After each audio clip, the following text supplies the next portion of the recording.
And a very, very warm welcome to the Salarah Starre podcast. Today is super, super special for many, many reasons, which you'll see as we go through. Today, we're going to be diving into something that I found deeply activating. And I have a very, very special guest with me in the studio, as you can see. And I'm going to do a full intro to Naz as we go. But today is all about how to activate, connect to, reclaim that wild, sensual energy that fuels manifestation. So today we're going to be talking all about desire. And we're not talking about the tidy, kind of socially acceptable, your buttoned up cardigan and your knee-high socks type tidy or socially acceptable. We're going to be talking about something that really wakes up your system. Something that will almost leave you feeling in a nice way, like you've put your finger in a plug socket, but positively awakening and activating. And this is the type of desire that I've connected to in other ways before, but I've never tied together the power that this desire has when we bring it in the way only Naz can explain when it comes into manifestation. And I mean true manifestation. So Naz, we met first of all on, well, actually it was a friend, Naz, wasn't it? A mutual friend that was raving on about you for ages, about you as a person, about you and your one-to-one coaching. And I was very, very intrigued. And then life's got a funny way of kind of unfolding. And we ended up crossing paths on a psychedelic integration coach training course. Naz was on the faculty there. And I thought this is definitely meant to be. You know, when things just unfold in certain ways, you know that it's definitely a path. And I've been on quite a few of Naz's courses and a course that she co-facilitates with Rachel, and I've done one-to-one coaching with Naz. And I have to say, and you'll see this for yourself, Naz is the warmest, wisest, loveliest person that we can have guiding us in this space. And it's not the have it all together, not been there, having risen from the ashes and been on her knees at times. It's real and it's raw, game-changing stuff. So with all of this in mind, a very warm welcome to the podcast, Naz. I'm so happy to have you here. We're just going to start with, if it's okay with you, telling the listeners a little bit more about you and why you're so passionate about helping women, which this information we're going to share is going to be helpful for everybody, but specifically why you're passionate about helping women.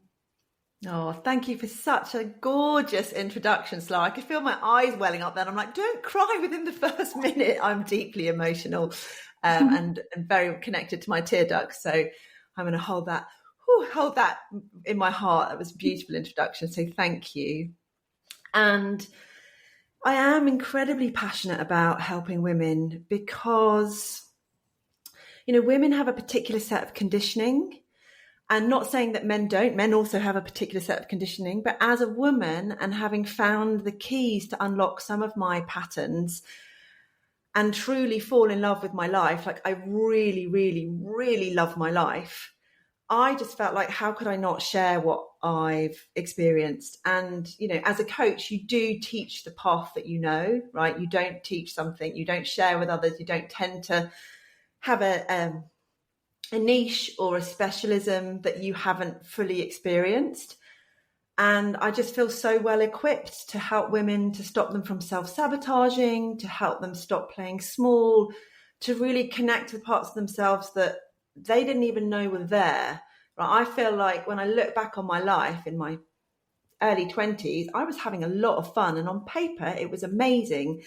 You know, I was traveling the world. I had a PR and events company on one side and I had a retreat company on the other, but I felt like a complete imposter and I felt like I wasn't good enough to be doing what I wanted to be doing, and I felt like something wasn't right. And when I finally cracked the code, my relationship improved with my now husband. I launched my own business. I retrained as a coach. I started just following my true desires, right? Not what I thought I wanted to do, not what I thought was acceptable. I didn't even realize that I was doing that I was living somebody else's values. So it's a very long-winded way of saying that I'm just helping women to shortcut my experience, I hope, and like give them the keys and the tools to, you know, to wake up to this one beautiful, incredible life that we have. Oh, I'm feeling emotional as well. I'm very connected to my tear ducts as well, just so that you know.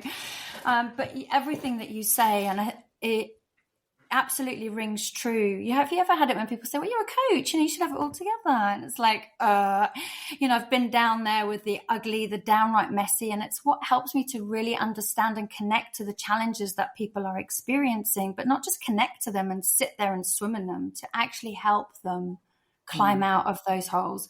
And that's something, like, it was a few years ago that I started with you one-to-one.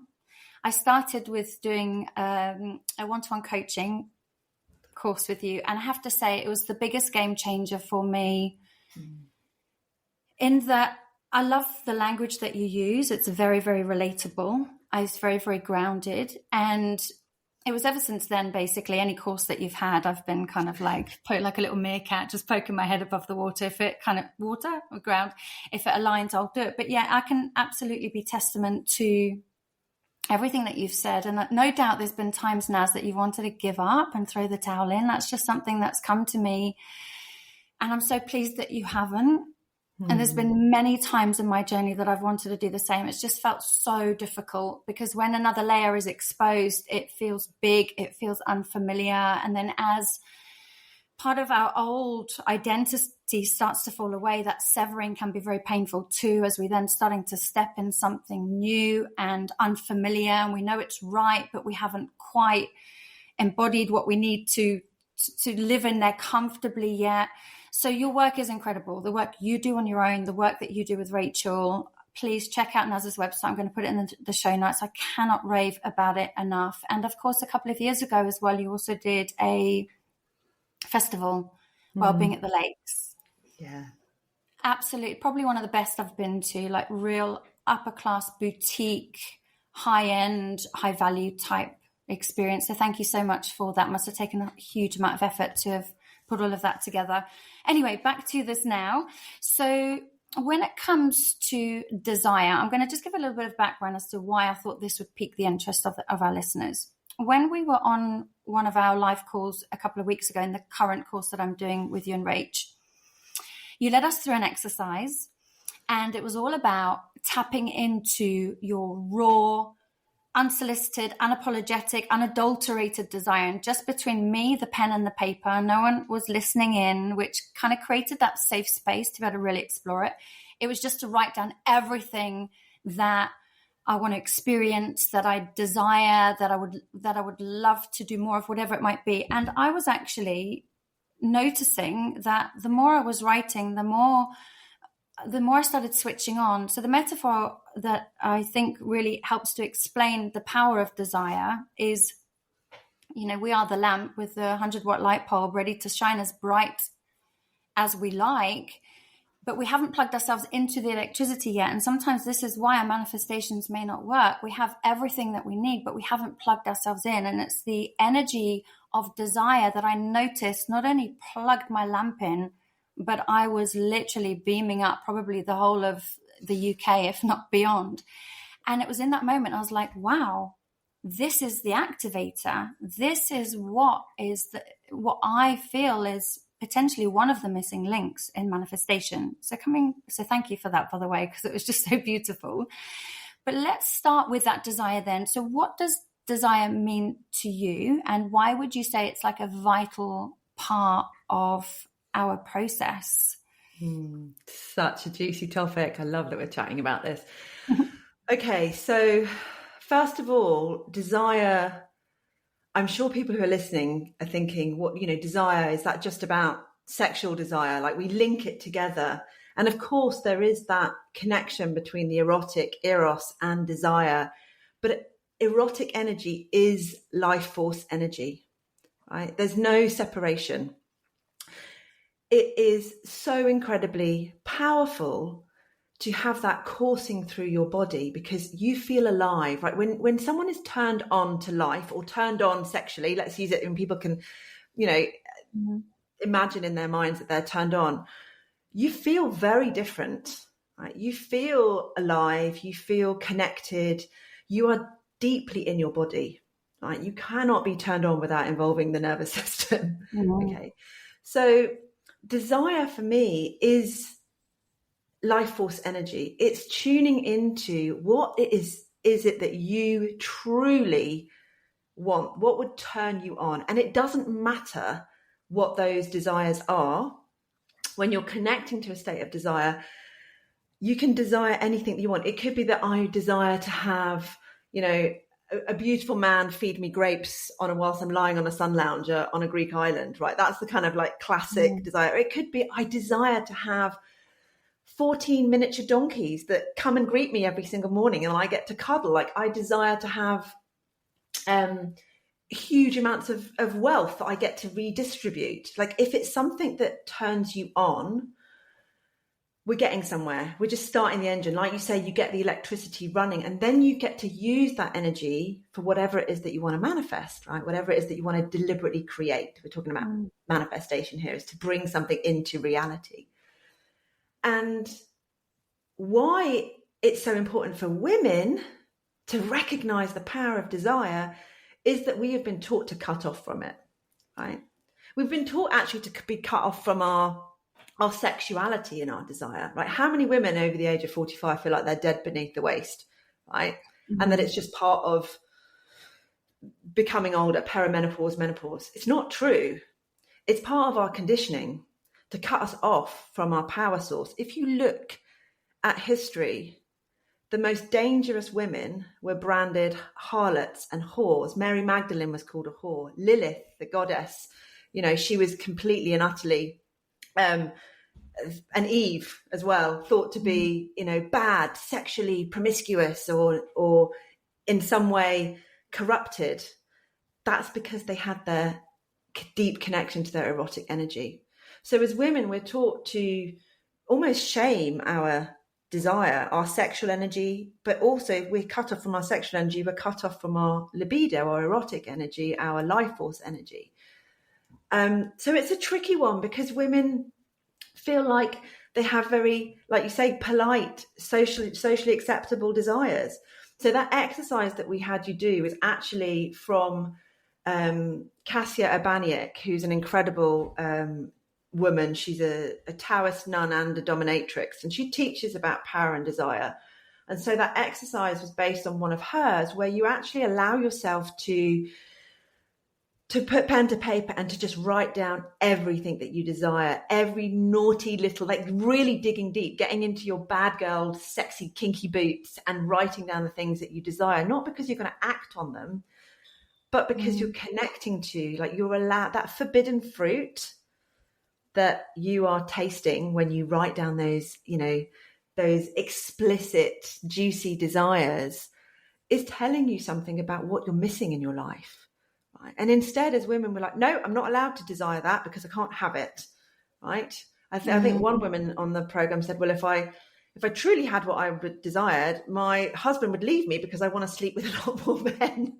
Right. And all that meant to me, and I had a good discussion with her. All that meant to me was that she wanted some sexual reinvigoration in her life. Right. She's been with this man for over 40 years and she wanted to, juice things up a bit. And that's entirely possible in a long-term relationship, but it was getting a bit stale. But she's allowed to you're allowed to fantasize, but we don't let ourselves, Salarah.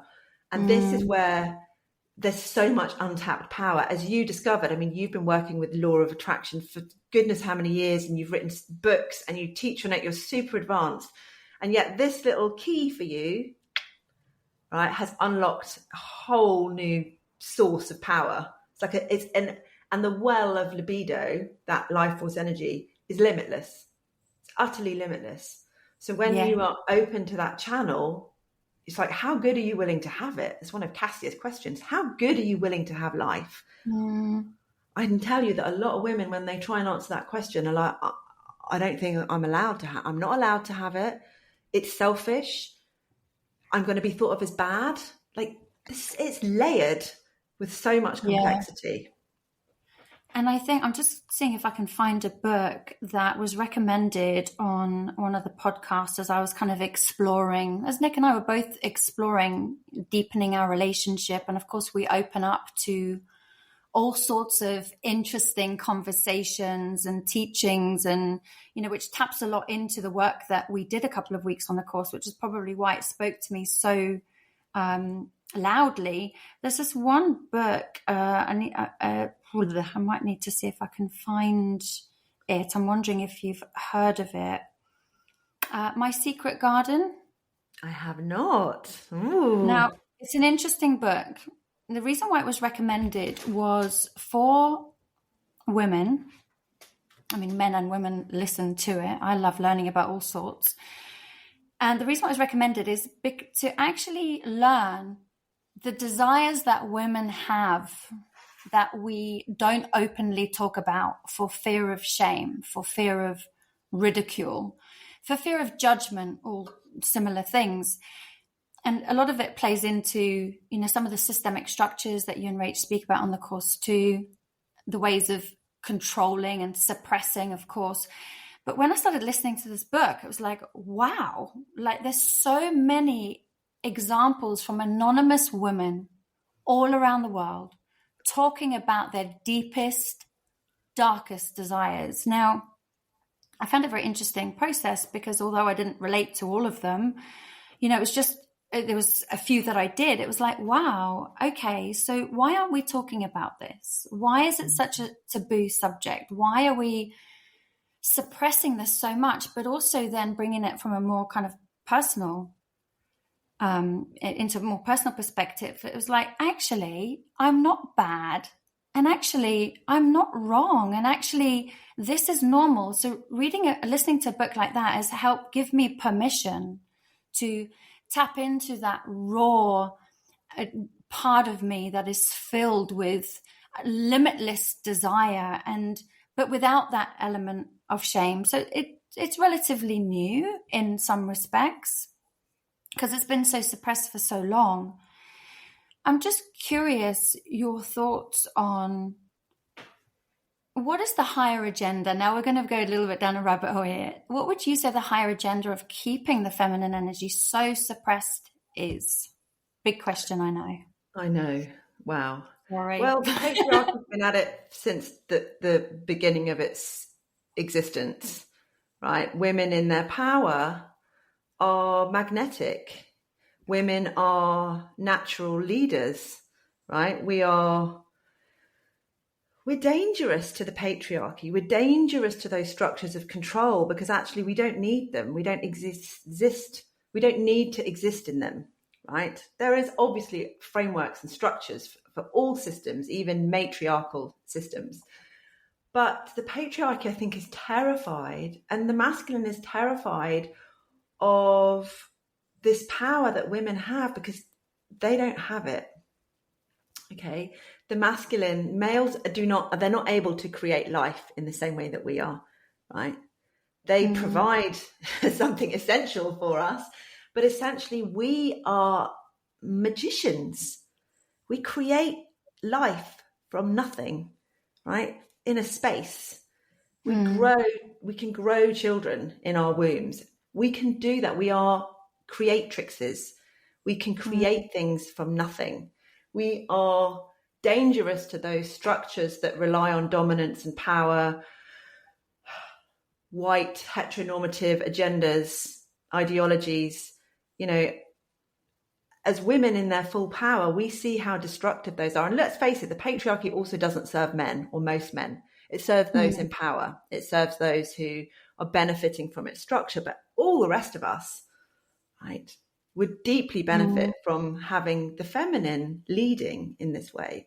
And I think that's anything that is of threat to structure is going to be demonized and vilified, which is why women's knowledge, witchery, right, midwives, witches, it was completely, women were burnt at the stake for having knowledge and power. So there's a reason that we don't allow ourselves to tap into that. It's because our ancestors were killed for it, right? Yes, and there's Yeah, so there's like there's a remembrance, right, on a soul level, even though we may not consciously be aware of that. There Well, is a it's a cellular remembrance. level. It's epigenetics. It's in our Mm, cells, right? And the thing is, the more generations you're separate from it, it actually gets stronger. It doesn't lessen.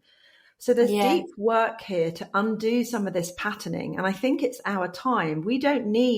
As women, we don't need patriarchal structures anymore. We don't need the patriarchal contract, which was, we'll give you our life force energy as women, we'll have your children, we'll stay faithful to you, and we'll do the unseen labor in return for safety and security, right? yeah. That's the patriarchal contract. But we don't need that anymore because women Mm, are choosing not to have children. They're choosing not to get married. They're building their own wealth. We don't need the patriarchal contract. We can marry for mm, love if we want to. We can marry another woman if we want to. mm. We can marry any kind of Yeah, gender if we want to.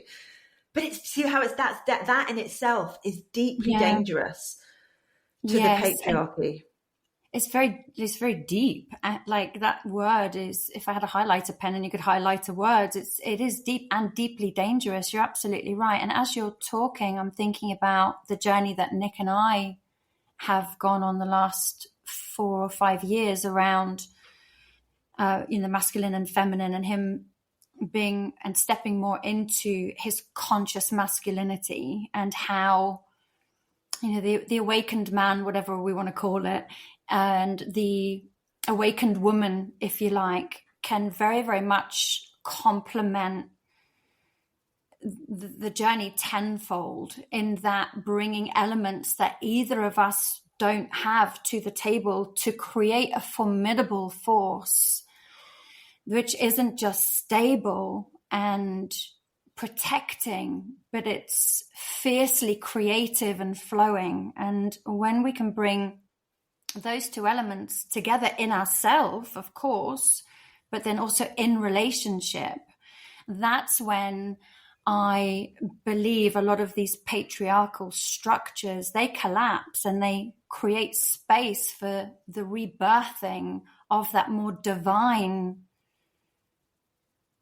union. I wanted to find another word then, but it kind of came in and went out. But yeah, so that divine union. And that's where, I'd be very interested to know your thoughts on the masculine and feminine energy through that lens then, from within. We had a brief chat about it before we came on air. Like, if I'm just in my feminine, I get absolutely nothing done. I have a great time, but the house is completely messy. No one gets fed. Everything just goes absolutely wild, which I tried for a while. I called myself flaky at one point because I felt like I kept having to cancel everything because I just had no organization at all. This is just a very surface example for a deeper conversation, of course. But then when I brought in some structure, and I brought in just 20%, just having some way to hold the container of my kind of chaotic feminine energy, that's when I started noticing actually things started changing in every way, in my business, in my relationships, in my health. So I'd be interested to know, through the greater lens that we've been speaking about, but also bringing it to a micro level within ourselves, your thoughts around that. Again, a big question.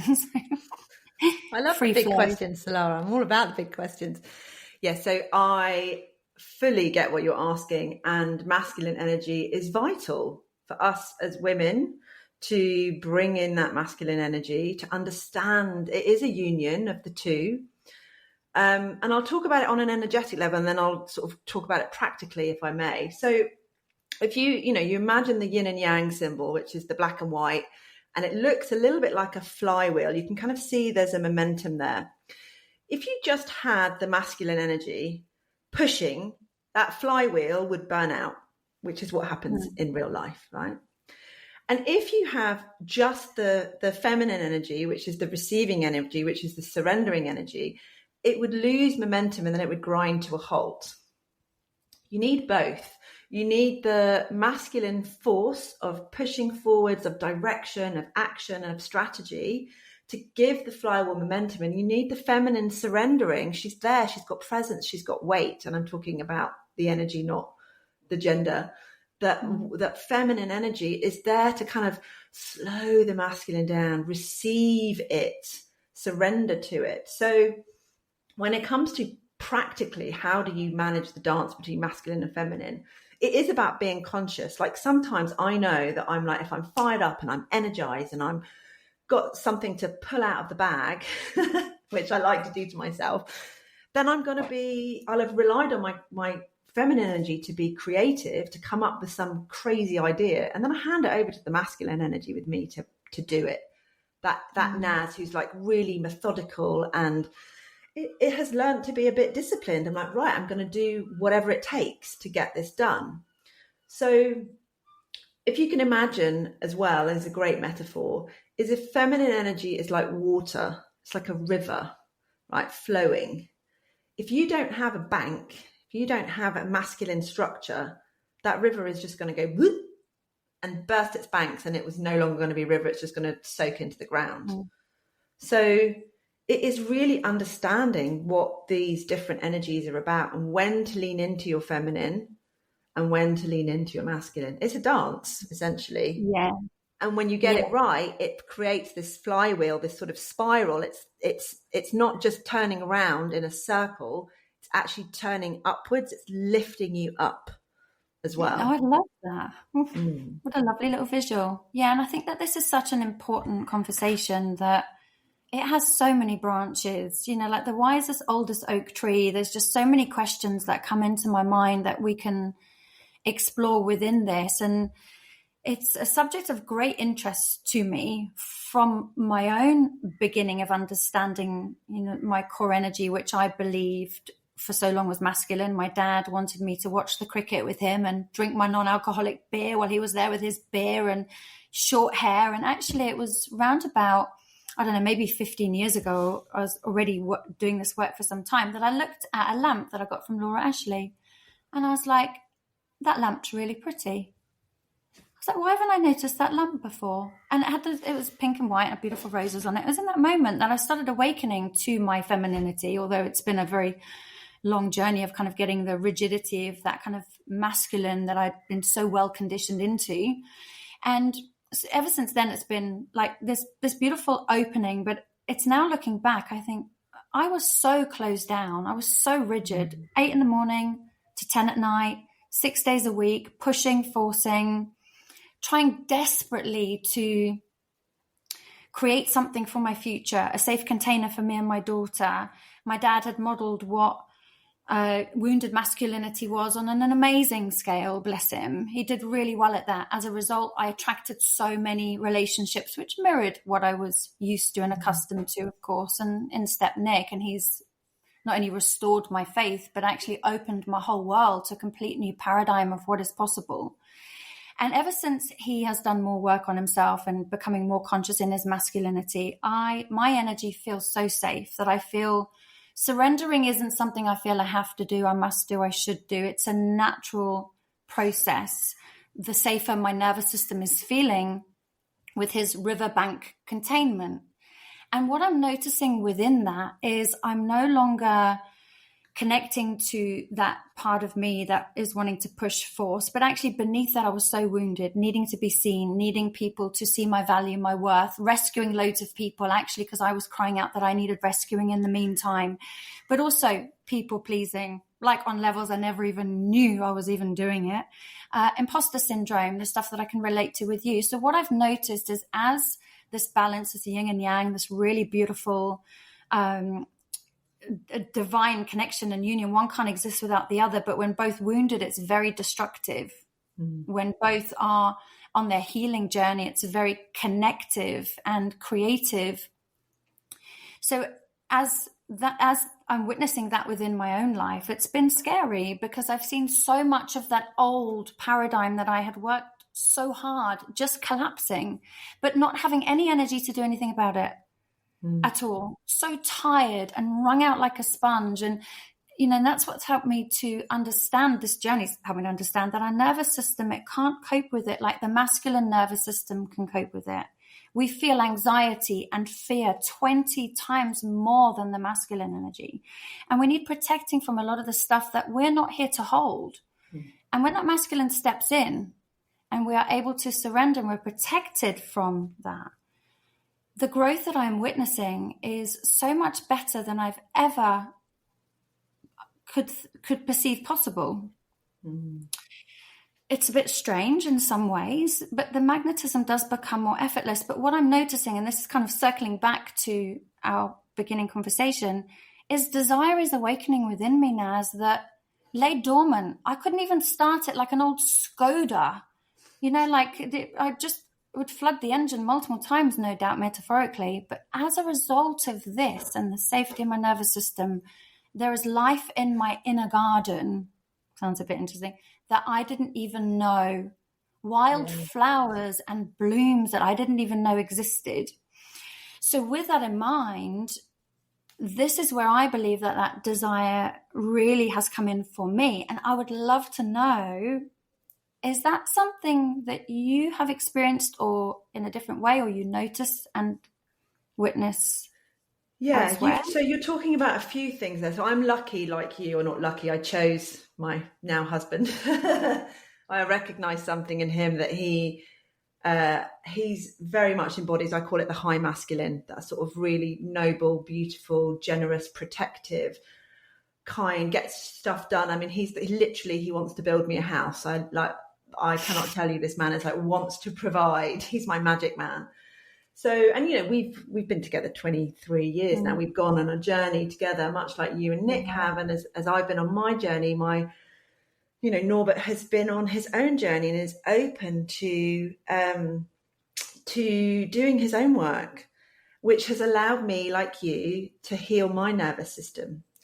Because one thing I think that is true is that you will only manifest, so bring into reality, the desires that you are, yes, an energetic match for, but that your body feels safe to contain, right? You may desire something incredible and be connected to it, but if your nervous system is like, I'm not going there, it's not safe for me to hold that much energy, it's not going to allow you to have it. So that's where the sort of self-sabotaging patterns come in, right? And this is where, people get to a certain level in their life, in their business, with their manifestations, and then they hit this limit, and it's because it's not safe. It's not actually safe for you to have that. So there's this, what you've spoken about is, you felt safe in your system because you had this beautiful masculine energy that's there to hold you, and therefore you could peel away some of the scarcity and those old layers and stretch into having more capacity. So the body doesn't recognize the difference between good energy because you've just won the lottery and you've got £100,000, or bad energy that you've your house has burnt down and you need to you've lost everything. It doesn't recognize that one is bad and one is good. It just recognizes that level of energy. So we've got to train ourselves. We've got to expand our capacity. We've got to take low stakes risks, stretch ourselves, take mid-stake risks, and then start to lean into the trust, right? There is a bit of that surrender. You just mentioned surrender, but the feminine will never surrender unless she's safe. Never in a million years. It is her choice. She doesn't surrender. Like, people think it's some sort of passive, the feminine is kneeling down to the masculine. It's like, no, I feel so safe because I am completely in charge here. I'm going to surrender and I'm going to let you, hold me. It's that. So the energy of the universe, I believe, this is my perspective, is masculine. It's a provider energy. The universe is abundant. The universe just wants to give us, that the intention is to give us what it is that we desire. And all we do as humans, especially as women, is we put up all these blocks as to why we can't have the things that we want. And it's when you think about it, it's utterly insane how difficult we make it for ourselves. And that's why I love a lot of your courses. And that's why, just personal development is such an important part of my journey, and no doubt many listeners, is because it is important to stretch. It's not easy sometimes, because we see parts that we weren't able to see before. And actually, sometimes it can be a bit jaw-dropping or eye-opening. But, it is a bit of a journey of the brave to go on a path like this. But the words that you said there, which felt really resonant was, it is important to stretch yourself. Even if it's just 1%, just a small amount. What's that one thing that you are desiring to say yes to, but fear's making you say no to? And there's a few things we can cover on that. And this topic is so rich. And, as you were saying that you've been with Norbert for over 20 years, was it 20? I think it's 23. I've lost count. That's amazing. That is so beautiful. So much richness in relationship conversations there for sure, which I'd love to explore at one of the other branches. I might just have to book you in every week for the next 20 years. But going back to this tapping into desire, so that there's different levels, and it's a bit, I guess we can look at it maybe like a ladder. If we look at it like rungs of a ladder. And the old me, I don't know, 10 years ago, wouldn't necessarily have understood this conversation the way that I understand it now somatically, with the actual very felt feelings that I experience when I tap into this desire. But wherever you are on the rung of the ladder, it's just having somewhere to point your arrow, isn't it? So if what we're saying, it feels like it's very, very far away from where you are right now, if it has resonance, it's can be part of the person that you are becoming, your North Star, you're pointing your arrow. What advice would you give to somebody who, say, I don't know, 3 or 4 rungs behind the conversation that we're having here, to help them activate that next level of desire? If they're in, I don't know, let's just use an example, which is a few of my clients, they're in a relationship and the relationship isn't necessarily going particularly well.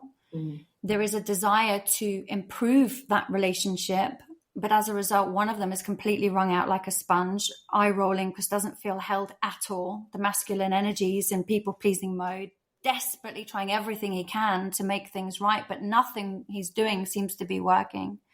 Let's say that kind of example, because that's something that I work with quite a lot at the moment. What advice would you give? Okay. Again, a big question. Where would you start? What's your next stretch? So if you think about desires, and this is obviously a relationship example, so this works really beautifully. But if you think about, like, when you desire someone or something, there's that, your attention is outwards, your attention is on them. And if someone is being really needy and wanting you, but it's the energy of neediness and not desire, it's actually an ick. Right? It doesn't turn us on. We are not turned on by neediness. It's repelling. We're turned on by someone who's turned on themselves. So the advice I would always give to someone is, whatever it is that you want from someone else, your partner, you have to give to yourself first. This is the law of reciprocity. If you want it, you gotta give it to yourself first, and then you give it to them, right? So I would always say, like, the best place to start, and it doesn't matter what level you're on, because we're constantly sort of falling off the wagon, is to remember, the more that you can live in that state of, I'm turned on by life, I'm flirting with life, my desire, I'm desiring something. Like, can you make yourself desire a cup of tea and a crumpet and be like, oh, that is gonna be the best. I'd love I know, it's the best cup of tea and buttery crumpet, right? Can you get turned on by that idea? You don't need to just save this desire for your financial or your wealth goals or your relationship goals, right? You want to infuse your whole life with desire, right? And start small in terms of, like, playing with what's it like to actually live my desires. And then you get to stretch them. And then you get to, like I said to you, it doesn't matter. Your brain doesn't know, your mind doesn't know whether the thing that you're desiring is actually possible, or whether or not you're going to, whether or not you need to get it or have to have it. It just knows that you're in a state of desire. And when you're in that state, you are magnetic, right? Yes. I'm turned on now talking to you. I'm lit up. It doesn't mean necessarily sexually lit up, although you are absolutely gorgeous, Salarah. But there is that energy, right? It's like, I can feel the life force coming from our interaction, because you've got attention on me and you're listening to me, and I've then got attention on you, and it's this beautiful dance of where is the attention going. And then we've created this magical little portal where we get to share our wisdom. I mean, it's like a dream come true, right? This is what we get to do for a living. Amazing. So, and I love what you're touching on there. I'm so sorry. I'm going to have to just interject. I really don't like doing that, but I'm just, whilst you're there with that, you know, like this conversation, if you're listening to this and this is inspiring you and it's kind of like you're feeling a spark of life, then, you know, how can we use that then, Naz? And so let's take this into actually using this energy that you and I are experiencing right now, the listeners are experiencing. If it's not necessarily with this, it's the crumpet and the cup of tea, or, you know, listening to a little bit of Madonna or whatever it might be, or going and planting a seed in your garden. You're feeling that desire, right? So you've activated it. Now using that energy to create, how would you advise to do that? Okay. So imagine that you've got divining rods. So divining rods is how people find water. It's still unknown how they do this, but the rods sort of cross over. So they're showing where the direction is.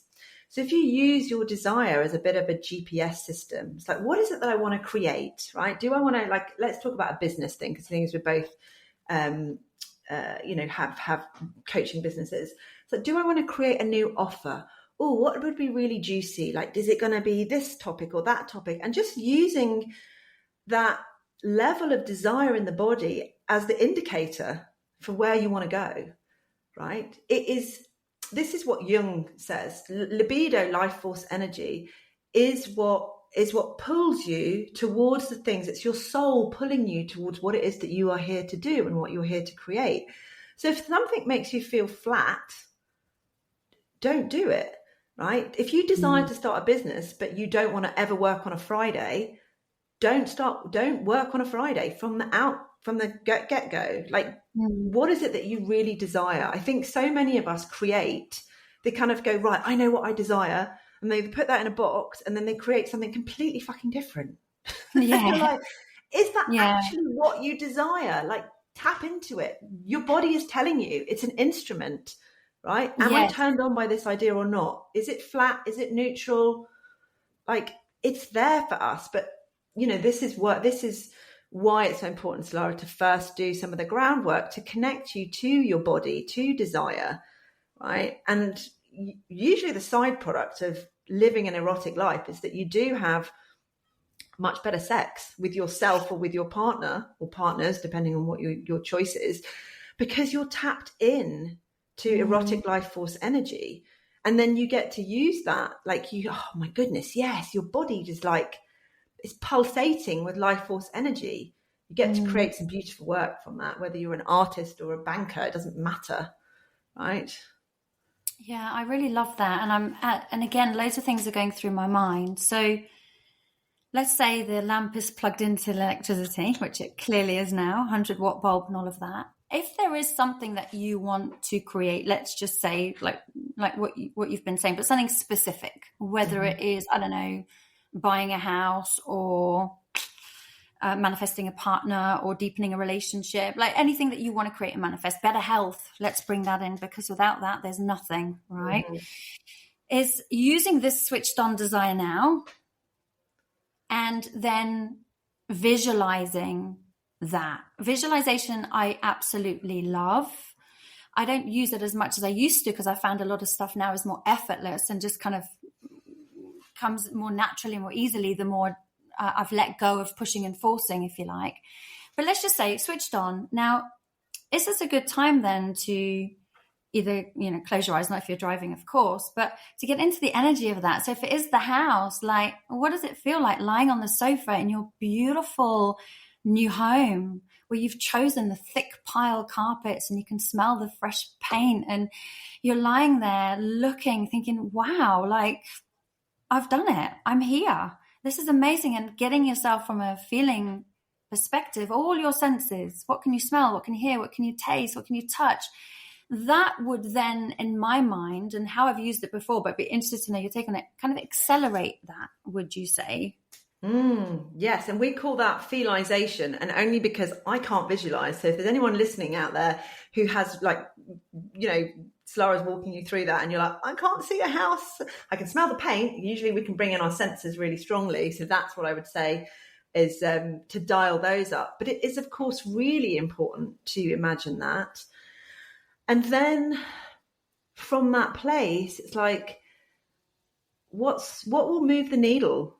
What's one little thing that you could do today to move the needle? It's going to take it out of the realms of possibility and into the realms of desire. Because there's an arc, right? There's an arc of bringing something into creation. So deliberate creation, manifestation, everything starts as pure potential. It doesn't exist yet, but there's the potential, right? Particles have got superposition. So a particle could be anything. Is there like vibrating, pulsating in a state that means it could be anything. And it's only when you form an idea that starts to take shape, and that particle can come into a more of a definite state. So we're talking about quantum physics here, but we're also talking about how you manifest a house is the same way that you bake a cake. Okay, let me give you this example. If you decide one day, I really fancy baking a cake. What kind of cake? You're going to imagine the cake. Is it going to be carrot cake or chocolate cake? You're going to taste it, right? You're going to have that fantasy in the same way that you described having the house. And then you're going to get the ingredients together, and then you're going to pull the recipe together. You're going to stick it in the oven, and voila, 45 minutes later, an hour later, we've all had baking disasters, but usually what's going to turn out is going to be a cake. And somehow along the way, people think that manifestation of a house is any different, or anything that you want is any different. It's not. You have an idea, you start to pull everything together. It's just that the house is a long-term deliberate process of deliberate creation.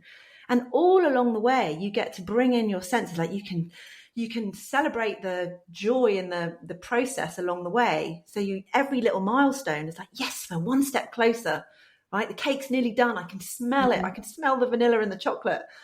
It smells delicious. In the same way that you get to start to picture things I'm buying a house in South Africa, so I'm doing exactly what you've said. I'm imagining it, and I've got Pinterest boards, and I've got like, what's the garden going to look like, and what the tile's going to be, and actually starting to pull that together. I'm not just sat there imagining, right? Which I know that you are so skilled at teaching, but I think that's where, if anyone is listening that doesn't sort of believe in manifestation, it's like, it's not magic.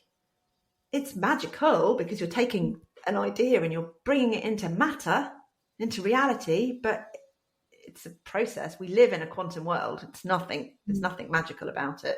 As in, I mean, I like the idea of magic, so I'm a little bit woo, but it's based in science. So the more people we can get onto this track, the more people can have what they desire. This universe is designed for us to have our desires. We just got to know how to punch the numbers in. I love that. Punch the numbers. I really love that. So again, there's a few bits coming up here. I love what you were saying there about quantum physics, by the way.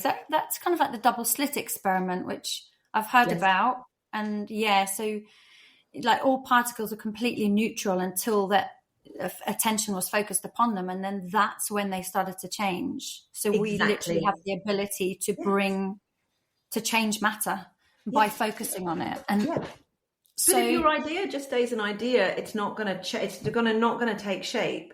There's got to be intention and action. Consciousness will collapse that particle into a definite state. It's the same with anything that we want to desire. And I think you need to be an active participant is what I'm hearing. Yes. And you need to be consistent. I think here's the thing, perhaps, Salarah, that's really interesting from a female lens, is that we know how important it is to be consistent in your energy when you're aligning to what it is that you desire, right? Yes, you want to align to it. You want to feel into it. You want to visualize it. You want to feel as if it's already here, and keep that consistent energy in alignment and take consistent action. But as women, we also have this patriarchal conditioning that tells us that we're bad if we have desires. We're selfish to want anything extra. We are lazy if we want to rest, right? How dare we want something to be easy and joyful? So we have all of this patriarchal conditioning that I think kind of keeps knocking us back into those old vibrations. So that's why I think it feels such hard work for us as women sometimes, because we're battling with self-worth and permission. Can I really have this? Am I allowed to have this? It's so fucking frustrating and nuanced and layered. And this is what I've come up against in my own deliberate creation. And it's this like, okay, and we've got to work deeply to unpack that. Yeah. And then just when you kind of reach a level, you realize that there's another 10 boxes to unpack. But it's actually, even though it can be challenging, I really enjoy the journey. The highs, the lows, the bits in between, you know, it's not easy, especially as you're kind of moving up the rungs of the ladder. There's always a shedding, and those sheddings can be super painful.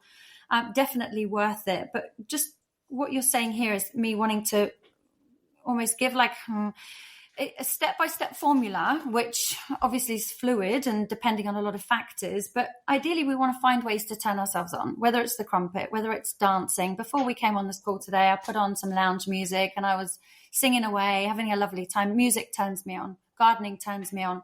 Watching the birds and feeding the badgers. Whatever turns you on. Like, what are the things that turn you on? Become familiar with that. If you can tap into the exercise we were speaking about at the beginning, that raw desire, just let yourself just be what you think might be a little bit naughty, and tap into some of your wild fantasies and just notice what happens, and just play with the energy, I guess, of, you know, like how you can experience that desire in your body.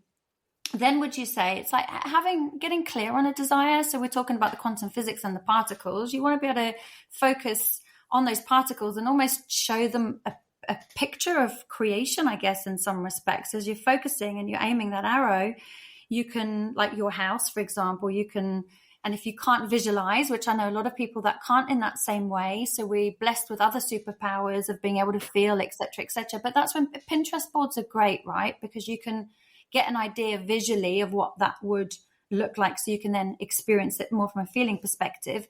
But this is the active participation part, and this is something that I've always done, and I know that it's an important requirement of it, but we do need to keep mentioning it. You have to take some kind of action, whether that action is a physical action like the Pinterest board or going and looking at properties in South Africa or whatever it might be, but also taking action of shifting and healing. And what is it that's stopping me from reaching that deeper state of desire? What conditioning, what program, what healing, what is stopping that next level coming into fruition? So it does mean going on a deeper inner journey of self too. So if this has spoken to you and you want to explore Naz and her amazing courses, please, I invite you to, if you want to have a conversation with me around it, Naz and I will point you in whatever direction we feel is right for you, to whomever we will feel is right. The most important thing is making that call and taking that action. And then once you kind of almost like, I don't know, it's almost like a bit of a pit stop, isn't it? You do the work and you rumble and tumble with yourself a little bit, or you stretch yourself and put new structures in place, if we're talking more practically. That's when it's almost like you shift that 1%, because if your desires, let's say, are, I don't know, for those of you who are just listening, I'm just holding my hand out to the right, but you're pointing to the left, you're completely misaligned. So how can you take one action that's slowly going to realign you to your, and just keep doing that? Yeah, and that a really good question to ask, Salarah, is if I couldn't fail, what action would I take? And sometimes that opens you up to something that might feel really scary, but you know you need to do. And there is a brilliant book called The Obstacle is the Way. And if you want to, the people who manifest things quickly and collapse time, they just go for the obstacle. They just know what it is that they need to do. It's not that they're being risky, right? It's not about risk, but it can feel like, oh my God, that thing, I've got to put myself out there. I've got to be visible. I've got to have that conversation with someone. If you truly sort of back yourself, what action would you take, right? Not from a place of fear or scarcity, but from a place of, no, this is what my intuition is telling me to do. It can be very, very telling. And sometimes it feels too big a leap.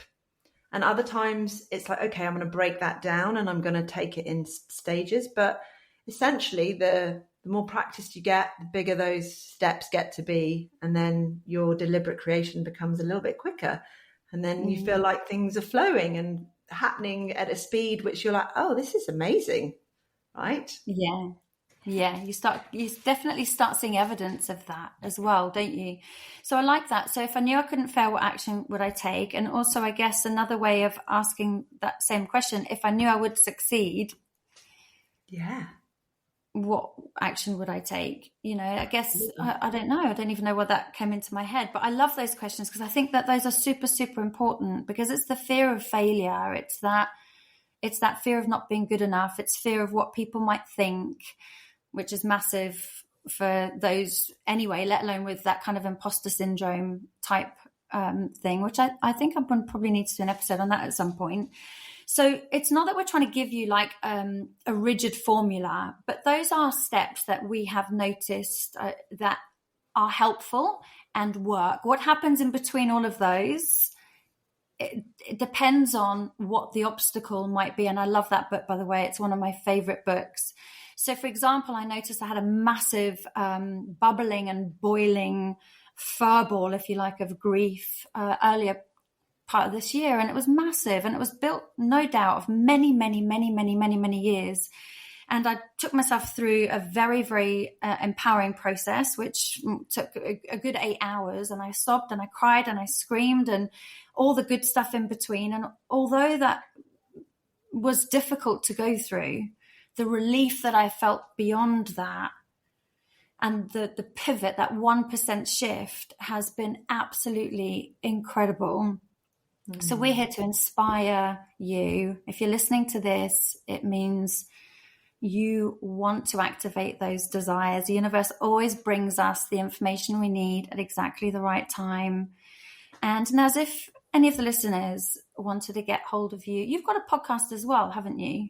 We do. So my company with Rachel is called Women Are the Medicine, and we also have a podcast. And Rachel writes on Substack. So we have a Substack, which is, depending on what you might enjoy. Substack is where we write about the systemic conditioning, patriarchy, the patterns that women hold. So it's really interesting reading. It's quite deep material. And then we have, you can contact us through our Instagram. I know you're going to put on the show notes, but we've got we've got a business offer, mastermind and one-to-one coaching. We also have a microdosing offer.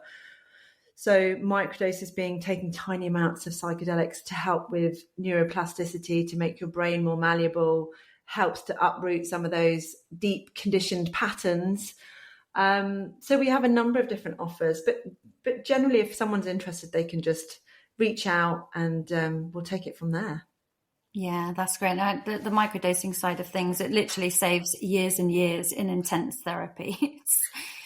It's absolutely fantastic, been a massive game changer. And you introduced me to that it must be a couple of years ago now. I can't quite remember. Everything's molding into one at the moment. I know. We've had so many connections. Yes, we have, haven't we? And it's all been beautiful. Thank you so much for your wisdom and coming on and sharing it with everybody today. Thank you, Salarah, for inviting me. I've really enjoyed it. I love speaking with you anyway, and I love that you dive into our containers and you're always I love watching the transformation. You're an inspiration.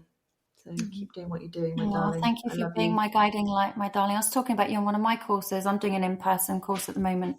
And I was explaining about the ladder, and I said, we've got women who are either 2 or 3 or 10 steps above, and they share their light and they share their wisdom and their information. And I mentioned you as my light above. And, this is where I'm on this rung of the ladder. And if you feel that I've reached somewhere where you haven't got yet, I'm sharing my light down with you. And that's what we're meant to do. But women have been conditioned for competition and, like all sorts of different things, which we won't go into. But, I just want to say again, thank you, because it's not just the work that you've done for me that has then helped other people on the rungs of the ladder, but no doubt for every heart that you touch, you and Rach touch. So thank you. Thank you. That's our aim, is to help women be the medicine for themselves, each other and the world. That's literally what we're here to do. So if we can support other women to have impact like you're doing with all of your amazing clients and audience, then that's just the cherry on the cake for us. No, collectively, we're helping, aren't we? All right, my darling. Thank you so much. Thank you. Take care, everybody, and we'll be back at the same time next week. Bye for now.